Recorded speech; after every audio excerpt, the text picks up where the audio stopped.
आपकी सरकार ने बीआरएस गवर्नमेंट पे ये आरोप लगाया है कि they have made this state a dead ridden state, तो आप इसको कैसे सरप्लस करेंगे और साथ ही साथ जो लोन्स लिए हैं उसको आप कैसे फिर से वापस प्रॉपर स्टेट में लाएंगे? जो मिसयूज करना छोड़ दिए तो स्टेट सरप्लस हो जाएगा।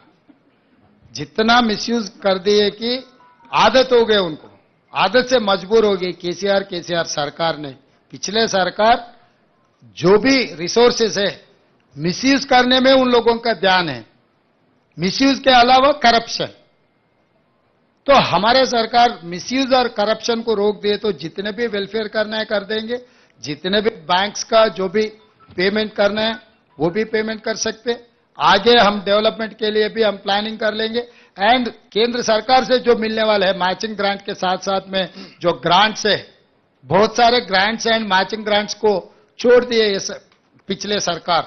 तो हम लोग इसीलिए जिम्मेदारी से प्रधानमंत्री जी से हम लोग में जो भी पेंडिंग हमारा स्टेट को आने के एक्सचेकर के लिए जो पैसे केंद्र सरकार से आने सब सारे पूछ के आगे हम लगातार उनके बारे में हम केंद्र सरकार से हम हमेशा कंसेंसस बिल करके जो पैसे आने हैं पैसे ले लेके आगे सरकार चलाने वाले हैं। 2004 से लगातार वो प्रोग्राम होते जा रहे, वो सिलसिले में अभी ये सरकार भी वही निर्णय लिए, कोई चिंता करने का जरूरी नहीं है। हम लोग पूरा इसका पर्यवेक्षण करने वाले हैं। Please Uma NDTV.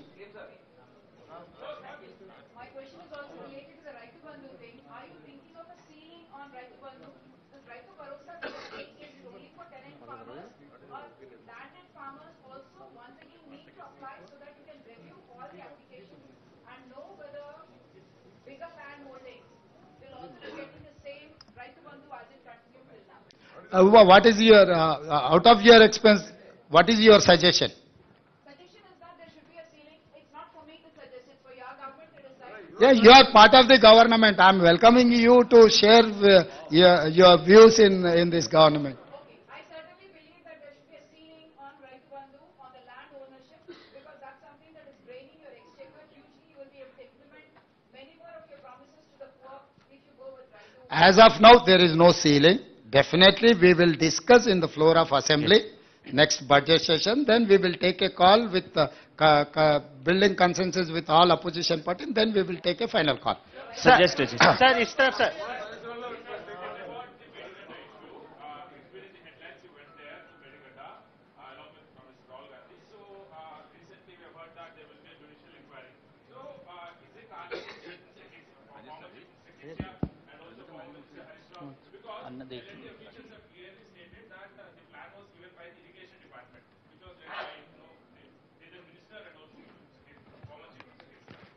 तो ये यहाँ हर आदमी चार्लेस ओबराज भी आप कुछ पूछे तो वो बोलेगा कि मैं कुछ नहीं किया, मैं ऐसे गुनाह कुछ भी नहीं किए, मुझे छोड़ दो, ऐसी कहता है। तो इसमें कौन गुनहगार है, कौन क्या किए, कौन कहां से लूटे, ये सब सारे इंक्वायरी इसीलिए डाल रहे कि जुडिशियल इंक्वायरी इसीलिए बना रहे कि कौन कौन जिम्मेदार है।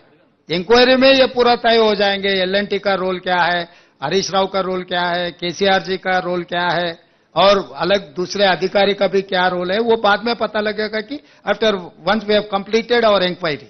सीएम सर इस तरफ सर, CM sir yes very soon CM sir Ashish. గత ప్రభుత్వంతో చాలా కామెంట్ చేశారు. గతంలో గవర్నర్ కూడా కొన్ని కామెంట్ చేసినప్పుడు మీరు కూడా మద్దతు తెలిపారు, ఒక ఆడపిల్లని అట్లా అనొద్దు అని. సో ఆ గవర్నమెంట్ తో గవర్నర్ కు ఉన్న గ్యాప్ ని ఆ గవర్నమెంట్ ఆమె చాలాసార్లు ప్రతిఘటించే ప్రయత్నం చేశారు. మీ గవర్నమెంట్ తో గవర్నర్ గారికి రిలేషన్ ఎట్లా ఉండబోతుంది? ఎట్లున్నది అనుకుంటున్నా ఈ 25 రోజులు సేమ్ అట్లనే కంటిన్యూ అయింది। सर आपकी गवर्नमेंट यहाँ पर कर्नाटक के कांग्रेस गवर्नमेंट से काफी ज्यादा इंस्पायर है। 5 गारंटी यहाँ पर जो तेलंगाना में आपकी सरकार है, कांग्रेस की सरकार जो कर्नाटक में है, हमने इलेक्शन कैंपेन के दौरान भी देखा कि काफी ज्यादा वहां से इंस्पिरेशन लिया। कर्नाटक सरकार ने एक फैसला लिया है, बेंगलोर में उनकी म्यूनिसिपैलिटी ने 60% बोर्ड्स जो हैं साइनेजेस लोकल लैंग्वेज में होंगे। आपकी क्या राय है? तेलंगाना में हैदराबाद शहर में भी ये चीज होना चाहिए। प्लस उनका कहना है कि 70% लोकल को इंडस्ट्रीज में अपॉइंटमेंट मिलना चाहिए। इन दो इश्यूज पे आपका व्यू क्या है? और सेकंड मेरा क्वेश्चन सर, आपने और डिप्टी चीफ मिनिस्टर साहब ने प्राइम मिनिस्टर से मुलाकात की है, उसका एजेंडा क्या था, क्या बातचीत हुई? एजेंडा तो सीधा सीधा कल ही पत्रकारों को पूरा एक्सप्लेन किए हमारा डिप्टी चीफ मिनिस्टर। हमारा कोई हिडन एजेंडा नहीं है, हमारा लोगों के ऊपर कोई कुछ केस नहीं है, कुछ लूट मार किए सो वाले माफ करने के लिए झुकने का भी नहीं है। हम सीधा गए, हमारे दरखास्त दिए तेलंगाना जनता के तरफ से। प्राइम मिनिस्टर ने आश्वासन दिलाया कि भाई सरकार, केंद्र सरकार प्रदेश सरकार के लिए अच्छा मदद देंगे, तो we are expecting that support. और तीसरी बात, ये जो चर्चा हो रही है ये 5 गारंटीज के बारे में, कर्नाटक के मॉडल, इधर के मॉडल, उधर के मॉडल, कहीं के मॉडल नहीं, ये तेलंगाना मॉडल है। तेलंगाना मॉडल के हिसाब से हम जिम्मेदारी से ये काम निभाएंगे। जो जो वेलफेयर के लिए एलिजिबल है, हर eligible person will get this welfare scheme.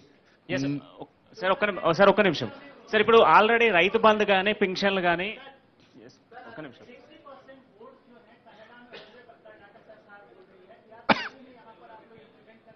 अरे भाई हमेशा यहाँ पर 90% तेलुगु में बोर्ड है.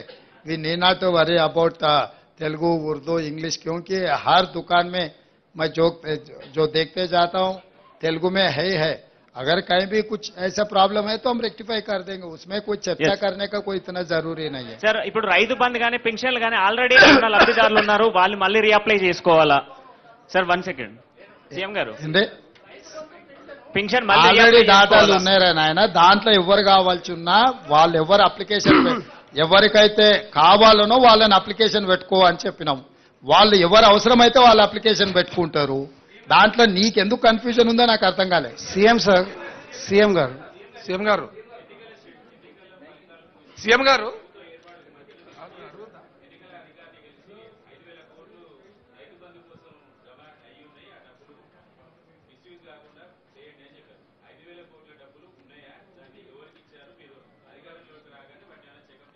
వాటన్నిటిని పర్యవేక్షణిస్తూనే ఉన్నాం. ఇప్పుడు ఏమీ లేదు అక్కడ. సార్ గారు అంతా ఊడ్చిపెట్టిపోయినరు.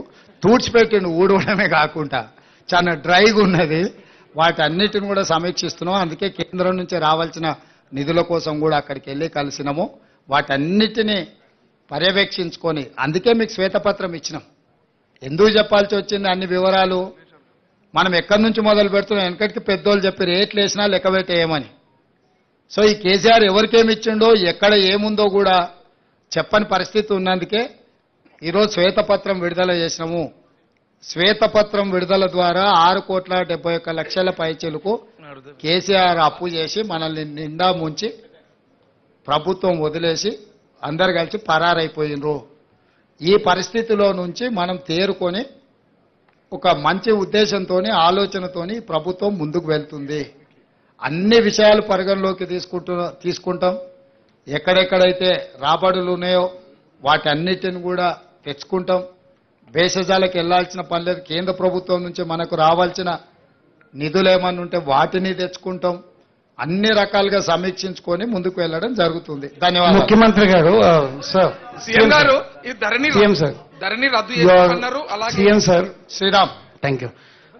The success of free bus pass for women ఎంత సక్సెస్ అయిందంటే ఆటో డ్రైవర్లకు కష్టాలు మొదలయ్యాయి, వాళ్ళ ఇన్కమ్ తగ్గిపోయింది. So while that is the success, ఆ డబ్బు లేడీస్ చేతిలో ఉంది, డ్రైవర్స్ తాలూకు ఇన్కమ్ తగ్గింది. దాని మీద ఏమైనా కొంచెం కన్సిడర్. ఆల్రెడీ మా ఎలక్షన్ మేనిఫెస్టో మీరు ఒకసారి చూడండి. ఆటో డ్రైవర్లకు కూడా ఆర్థిక సహాయం ఇస్తాం. దీన్ని మేము ముందే ఊహించినాం.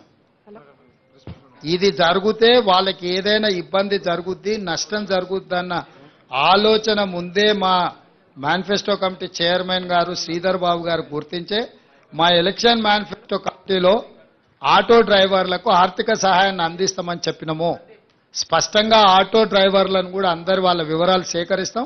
వాళ్ళకు కూడా ఆర్థిక సహాయాన్ని అందించే ప్రయత్నం చేస్తాం. సార్